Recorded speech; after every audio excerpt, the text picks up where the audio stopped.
27 दिसंबर 1999 की शाम, एक ऐसा दिन जिसने भारतीय इतिहास को हमेशा के लिए बदल लिया। इंडियन एयरलाइंस की फ्लाइट IC 814, जो काठमांडू से दिल्ली की ओर जा रही थी, अचानक से हाईजैक कर ली गई। इस विमान में 176 यात्री सवार थे और अगले कुछ घंटे भारतीय सुरक्षा तंत्र के लिए एक बड़ी चुनौती बन गए। यह भारतीय इतिहास का सबसे भयावह और खतरनाक विमान अपहरण साबित हुआ, जिसने यात्रियों, उनके परिवारों और देश की सरकार पर गहरा प्रभाव डाला। IC 814 एक सामान्य उड़ान थी जो काठमांडू, नेपाल से दिल्ली, भारत की ओर जा रही थी। लेकिन टेक ऑफ के कुछ समय बाद 5 आतंकवादियों ने विमान को हाईजैक कर लिया। आतंकवादी अत्यधिक हथियारों से लैस थे और उन्होंने पायलट को विमान को कंधार, अफगानिस्तान की ओर मोड़ने को आदेश दिया, जो उस समय तालिबान के नियंत्रण में था। जैसे ही विमान हाईजैक हुआ, यात्रियों में अफरा तफरी मच गई। आतंकवादी ने विमान पूरी तरह से नियंत्रण कर लिया और हर किसी की जान खतरे में थी। यह अपहरण जैश-ए-मोहम्मद और हिजबुल मुजाहिदीन जैसे आतंकवादी संगठनों द्वारा सुयोजित किया गया था। इनका उद्देश्य भारतीय जेल में बंद अपने साथियों की रिहाई करना था। इस पूरे घटनाक्रम में भारत सरकार को एक बहुत कठिन स्थिति में डाल दिया। यात्रियों की सुरक्षा प्राथमिकता थी, लेकिन आतंकवादियों की मांगों ने सरकार के सामने एक बड़ा संकट खड़ा कर दिया। आतंकवादियों की प्रमुख मांग यह थी कि भारत तुरंत 3 खतरनाक आतंकवादियों, मौलाना मसूद अजहर, मुश्ताक अहमद जरगर और अहमद ओमर सईद शेख को रिहा करे। इसके अलावा भारत को अंतर्राष्ट्रीय मंच पर भी दबाव का सामना करना पड़ रहा था, क्योंकि हाईजैक विमान अब अफगानिस्तान के कंधार में था, जो तालिबान में अधीन था। तालिबान ने खुद को इस स्थिति में मध्यस्थ के रूप में पेश किया, लेकिन भारतीय सरकार को समझौता करना पड़ा।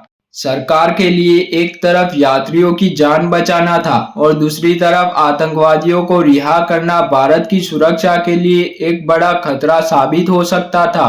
इस परिस्थिति में भारतीय सरकार को भारी दबाव में कठिन निर्णय लेना पड़ा। विमान के कंधार पहुंचते ही तालिबान ने स्पष्ट कर दिया कि इस मामले में मध्यस्थ की भूमिका निभाएगा, लेकिन यात्रियों की रिहाई का निर्णय आतंकवादियों के हाथ में था। भारत सरकार ने तालिबान में संपर्क किया और बंधकों को सुरक्षित वापस लाने के लिए बातचीत शुरू की। यह बातचीत आसान नहीं थी और पूरे 1 हफ्ते तक चली। इस दौरान आतंकवादियों ने यात्रियों के साथ कई बार दुर्व्यवहार किया, जिसने पूरे देश को डर और निराशा का माहौल पैदा कर दिया।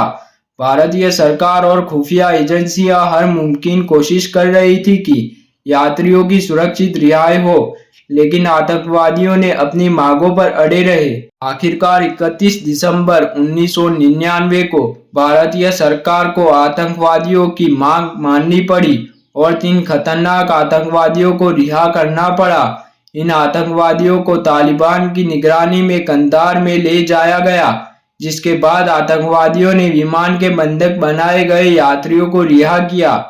IC 814 का अपहरण सिर्फ एक हाईजैकिंग घटना नहीं थी, बल्कि इसने भारत की सुरक्षा और राजनीति को हिलाकर रख दिया। 3 खतरनाक आतंकवादियों की रिहाई ने भविष्य में भारत के लिए आतंकवाद का नया खतरा खड़ा किया। रिहा किए गए मौलाना मसूद अजहर ने बाद में जैश-ए-मोहम्मद नामक आतंकवादी संगठन की स्थापना की, जिसने भारत में कई बड़े आतंकी हमले किए, जिनमें 2001 में भारतीय संसद पर हमला भी शामिल है। इस घटना के बाद भारत सरकार ने अपनी सुरक्षा और आतंकवाद विरोधी नीतियों में महत्वपूर्ण बदलाव किए।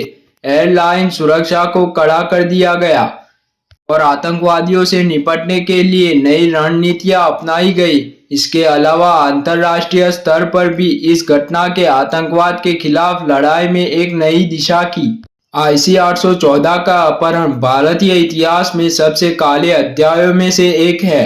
यह एक ऐसी घटना थी जिसने न केवल भारतीय सुरक्षा बलों की चुनौती दी, बल्कि अंतर्राष्ट्रीय स्तर पर भी आतंकवाद के खिलाफ लड़ाई में एक गहरा असर डाला। यह घटना में यह याद दिलाती है कि आतंकवाद से निपटने के लिए हमेशा सतर्क रहना जरूरी है और इसके खिलाफ सख्त और निर्णायक कदम में उठना भी आवश्यकता है। ऐसे ही नए फैक्ट्स देखने के लिए हमारी चैनल को ज़्यादा से ज़्यादा सब्सक्राइब करें।